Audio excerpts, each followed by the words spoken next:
bankable on finance. And that demands compromise and common ground. It demands courage. No delegation will leave Belém with everything it wants, but every delegation has a duty to reach a balanced deal. First, on protecting people. For millions, adaptation is not an abstract goal. It is the difference between rebuilding and being swept away, between replanting and starving, between staying on ancestral land or losing it forever.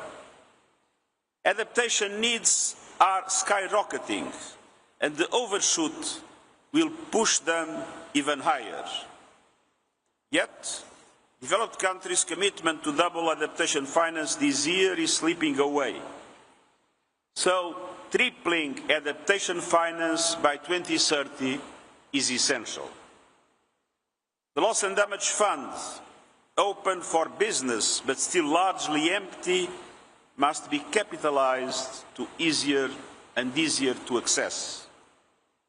I urge all funders, bilateral partners, climate funds, multilateral development banks to step up and prevent further tragedies. It's about survival, it's about justice, and for indigenous peoples, it is also about protecting cultures and homelands that sustain our planet's vital ecosystems. Second, emission cuts. 10 years after the Paris Agreement, we have moved, but nowhere near enough. The UNEP emissions gap report shows that today's nationally determined contributions, even if fully implemented, would put us on a path well above 2 degrees of global warming. And that is a death sentence for many. Those national plans must be a floor, not a ceiling. We must move much faster with a drastic cut on emissions. The renewables revolution makes it possible. Clean energy has never been cheaper and more abundant, powering growth and shielding households and economies from volatile fossil fuel markets. With the right support, it is essential that most countries peak emissions now, slash them in half this decade, hit net zero by 2050, and go net negative after. The principle of common but differentiated responsibilities applies, but every country, especially the big emitters, must do more.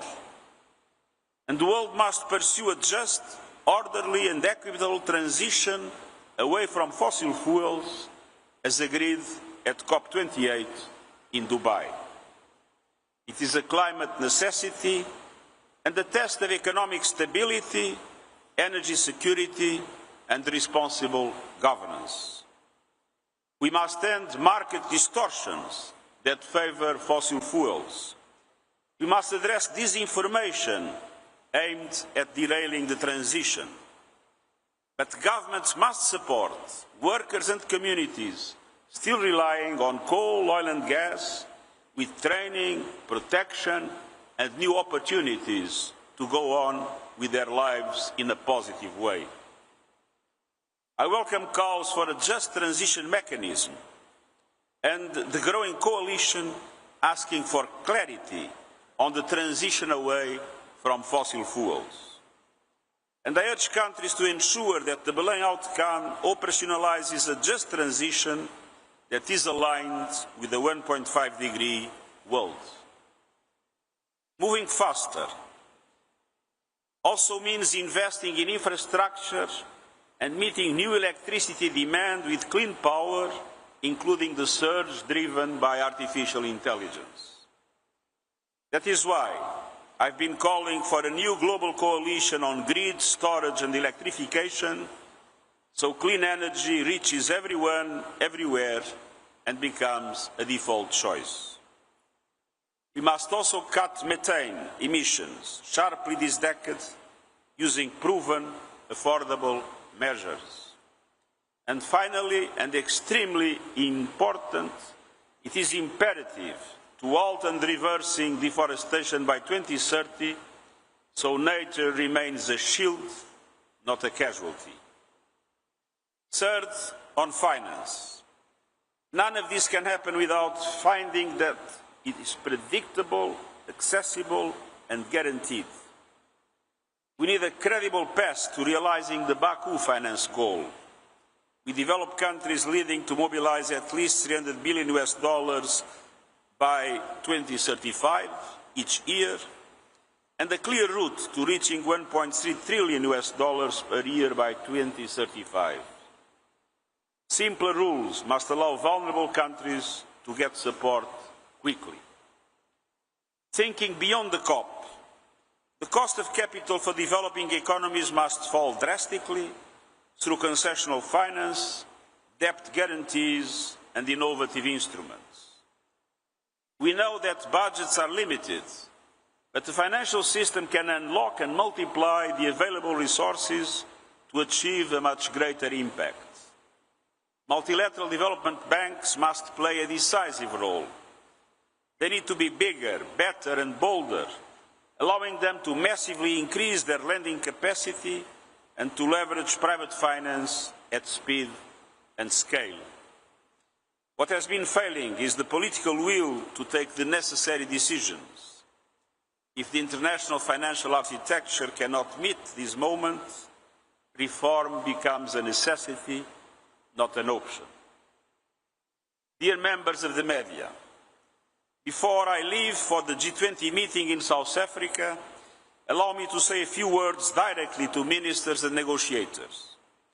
Please engage in good faith to reach an ambitious compromise. 1.5 degrees must be your only red line. This is the hour for leadership. Be bold, follow the science, put people before profit, and please keep your eyes on the finish line. Thank you.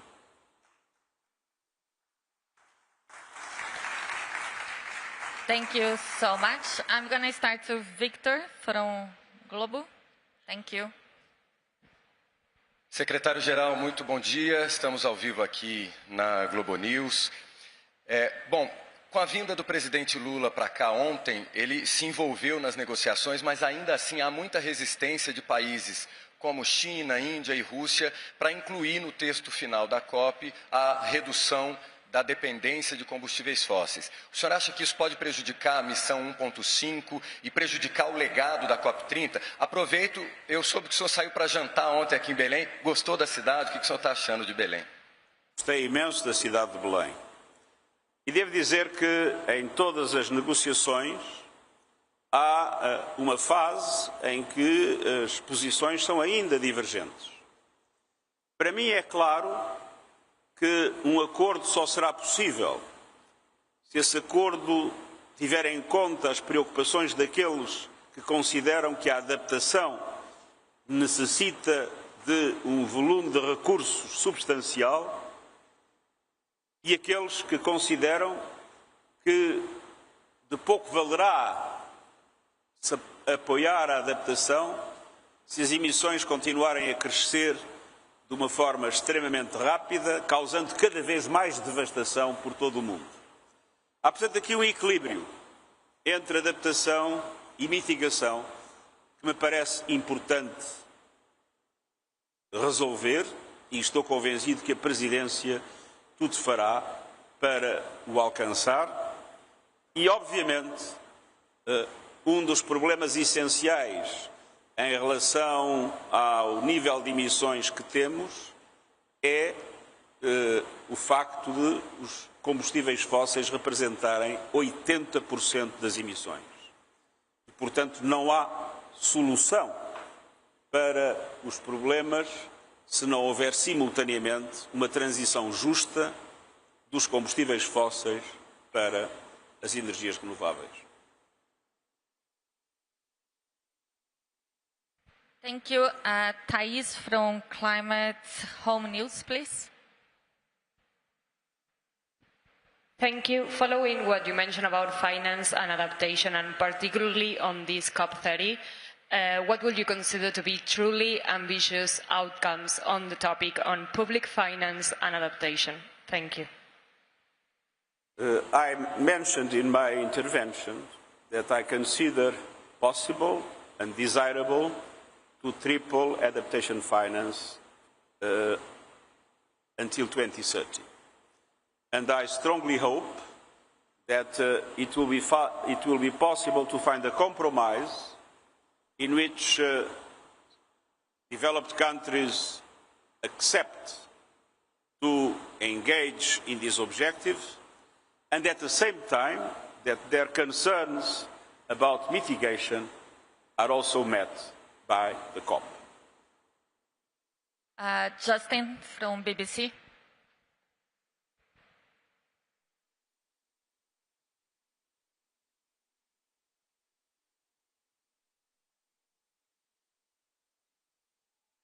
Hello, Secretary General. Secretary General, what message do you want this conference to send to Donald Trump? We are waiting for you. But do you also want to talk about whether he will engage in this process? Sorry? When will he begin to engage in this process? I didn't understand, sorry. Can you... I was asking, do you see a possibility of him engaging in this process in a positive way? Hope is the last thing that dies. Thank you so much. Kate from Reuters, please. Thank you.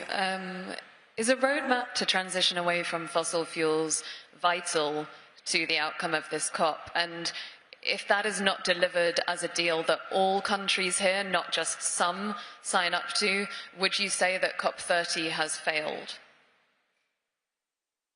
I think this is not the moment to talk about the possible failure of the COP. It is the moment to guarantee that that failure doesn't occur. And so I am perfectly convinced that a compromise is possible, that to take into account, as I mentioned, the legitimate concerns of adaptation and the legitimate concerns of mitigation, which of course includes the necessity to take into account the question of fossil fuels, as it was done in the Dubai summit, COP. Thanks. Justin from AFP, please. If you can stand, just.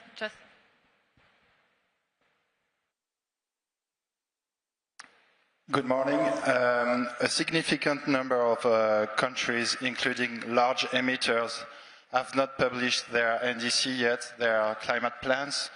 What is your message to them? A group of countries has done? Huh?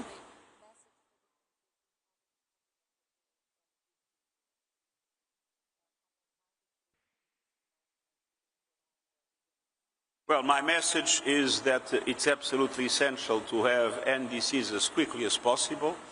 But more than that, as looking at today's NDCs, they are far from being aligned in general, not everyone, but in general, far from being aligned with 1.5 degrees goal. We need to consider them as a floor, not a ceiling, and we need to make an effort in order to guarantee that we have a more drastic cut in emissions in the years to come. I think we have time for one more. Jessica from Folha de São Paulo, please. Hello, good morning.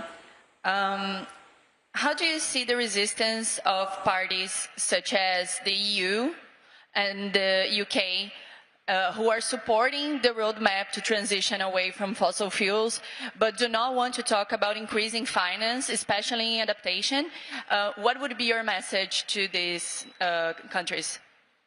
I must tell you that I spoke with the overwhelming majority of those countries, and they seemed ready to engage with the financing of adaptation, having as a legitimate concern that that is balanced by progress in the key aspects of mitigation.